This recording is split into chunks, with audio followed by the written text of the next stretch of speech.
In this video, I'm going to be showing you how to use your Realeather leather sculpting daisy kit to turn these pieces of natural vegetable tanned leather into a pair of beautiful, realistic, and durable leather daisies like this one. Now that the leather pieces for my daisy have been cased, they're still damp, but they have sat for a while. They have started to lighten up in color. They've firmed up. They're ready to go. It's time to form the flower. So in your kit, you will have two sets of these three pieces to make two daisies, and your little wooden stylus tool, which has one pointed end and one kind of angled end. We'll be using the pointed stylus end. And I'm going to start with the round centerpiece, which you'll notice is a little bit thicker leather than the petals. That way it has a little bit of more dimension to it. It'll stick up a little bit more and you'll just get more variety in sort of how the different parts of the flower look. So the first thing to do is to set this piece so that the smooth side is facing up. That's the kind of right side of the leather. And using the side of the stylus, just run it gently, pressing along that kind of cut edge along this round piece. It will just soften it down a little bit. You don't need to press so hard you're in danger of snapping your stylus or anything, but it does sort of soften that hard edge. You can see it right there, and will make it start to look a little bit more natural because it should have a more rounded look. So once you've done that, turn the centerpiece over so the fuzzy side's facing up, and then with your thumb just kind of go around it, slightly pushing the edges as if you're trying to almost curl them up a little bit. They won't go very far because it's a very small piece and the leather is not super thin, but you just want to start a little bit of a curve along the edge. So now you can see it's almost become like a slightly bowl shape there. So if I need to set it back down and just press the edges down onto the table to make sure that it's going to sit flat and everything. So at this point it's kind of got a little bit of a dome to it. Now with you can either use your finger, or if you've got let's see, I've got the end of a knife right here. I'm just going to press down the center a little bit. There you go.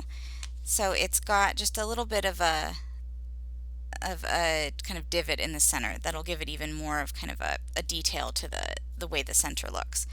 Once you've done that, I'm just sort of fixing this. I might have pressed a little too hard and flattened it out. There we go. Once you've done that, take your stylus and with the pointed end, start just gently pressing it into the leather. And I still have the smooth side facing up right now. That's the side I'm making these marks on. And just kind of create a sort of spotted, freckled appearance all over. You can kind of see those little dots. You want them to be close enough together that you're really making a consistent overall texture, but you don't need them to be so close together that they completely disappear into themselves. And try to even do them as you come along the edge to sort of hold your tool at an angle and really get down onto that edge as much as you can. And last, I'm going to go around the center. And the center I definitely don't need to worry about pressing too hard because it's already pressed down. There we go. And once you've covered the whole center with this kind of speckled texture, you can go back and very gently sort of bend those edges back again if you feel like it got flattened out too much. As long as you're gentle, it's not going to completely ruin the texture or anything. And then if you want to, you can even go back and add a little bit more to that center part if you feel like it's not standing out enough. There we go. And then your centerpiece will look like this. I'm going to set that off to the side and pick one of the petal pieces. They are the same until you start, so it doesn't matter which one you choose. And with the stylus end, I'm going to make two lines on each of these petals. Now these petals are quite small, so if you find that it is easier or you just prefer to make one single center line down the center instead of two, that will look fine and it will absolutely work. What I'm doing is making two lines, as you'll see in the pattern, that approximately split the petal into thirds. It does not need to be exact. They just need to be, fairly centered, not, way off to the side, and fairly consistent spacing wise. But remember that these petals are going to be formed and curled, and this really is just a texture. So don't worry if they get a little bit uneven or you just feel like individually they don't look perfect, because it really won't be a problem later. If you are someone who you just really want them to be perfect, you could absolutely trace them on. You can go on lighter to make sure you've got your lines placed, and then go back pressing a little bit harder. So you could see as I was doing that, I need to make sure to be pressing, there you go, I'm trying to get the angle so you can see the lines, pressing hard enough to make some pretty defined lines. If you're pressing so hard that you find that you're catching on the leather with the stylus, or it feels like it's pulling, or you feel like the stylus might be damaged by pressing too hard, then you probably do need to lighten up. If it seems as if you need to go back over the lines like I'm just doing, you can absolutely do that. If you get any sheen of moisture as you're putting these lines on, then you definitely need to let your leather sit a little bit longer, because it is too wet. They should go on there pretty easily and you should be able to see them. So once those lines are on all of the petals, you need to do some forming. So just starting anywhere and going around with my pointer finger and my thumb, I am just gently squeezing, kind of gently pinching along the center of the petal so that the edges, the sides, push up. So still I've got the smooth side again, because that's where we're making the marks, and I'm just going to go around the whole thing. Because these petals are so small, this is a pretty quick and easy process. And you should find that the leather is still easy to form. It's not, it hasn't gotten really stiff, but it should stay pretty much where you put it. When you pinch these petals shut, you should definitely find that they stay there. If they're kind of flopping out of shape, and the leather sort of just feels very floppy, it's probably still a little bit too damp and might need to sit a bit longer. If you find that it feels kind of stiff and they're sort of springing back out of shape, it might actually have gotten too dry. But when you really hit that right moisture level, you will know, because it just all kind of does what you want it to do. Once you've gone around and pinched each of those, the next thing to do is kind of near the end, this widest part of the petal, just take your thumbs, and it's because it's so narrow, you kind of need to do it one side at a time, and just bend that back just a tiny bit. This does add a little bit of extra sort of shape to the petal, but again, these daisies are very small, so if you find it that you don't feel like this is doing much to change the look of it, or you just find this step a little bit difficult to kind of get your thumbs to do it, or the leather's just not cooperating, you can just skip to the next step, and your petals absolutely will look fine.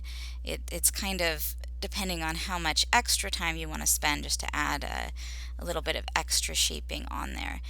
But because these petals are so small and narrow, it's a very sort of a very small amount that you can really bend those back. Hopefully you can see a slight difference as I'm going around and doing this. All right. So now that I've done that, I'm going to get out my little cardboard tube. This one is just a cut down and taped toilet paper roll, I think. It needs to be about an inch across.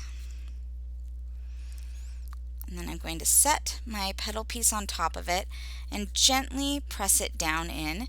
It doesn't need to go terribly far, just far enough that the petals start to kind of stick up like that. Once you've done that, put your finger on the top and gently hold it down just so it doesn't move. And with your other hand, you can start carefully curling back each of the petals, and doing this over this roll. Let's see what I'm doing here. Works a little better than just doing each petal individually while holding it in your hands, just because it kind of keeps everything on a symmetrical circular shape. And if you do each one individually, sometimes the whole thing, the shaping can get a little bit wonky. So it makes it a little bit easier like that. It keeps everything even. So now that I've done that, I've got a piece that looks like this, but obviously I have another petal piece. So I'm going to consider this first one to be the one that's going sort of underneath the furthest down piece. There'll be another petal piece on top and then the center on top of that. So once this piece is shaped, you can just set it, take it out of the ring and set it down on your work surface. I'm going to move it up there. And now I'm going to swap out to another one that is basically in the same spot in its forming that this one is. So basically, once you have done the same forming with both of your petal pieces, you just pick which one you want to be the topmost piece. And what we want to do is allow that top petal layer to have its petals just stick up a little bit more than the bottom layer, because it will give them more dimension and more space between the layers once everything's put together. The easiest way to do this, and to make sure that the center also is going to look really integrated into the whole flower when it's all put together, is just set the center in there, hold it gently with your thumb, and then with your other hand just gently push the base of the petals up against the edge of the center, just a little bit. You don't need to go too crazy with it, but it does help. And then once you've done that, set that one in your little tube so that it's just sitting in kind of like this. And you can leave the center in there just so everything kind of stays where you want it. And then let those two pieces dry completely. This one can be left on the flat surface, because if it flattens out a little bit, that's just fine. And leave them to dry completely, ideally overnight, before moving on to coloring and assembly.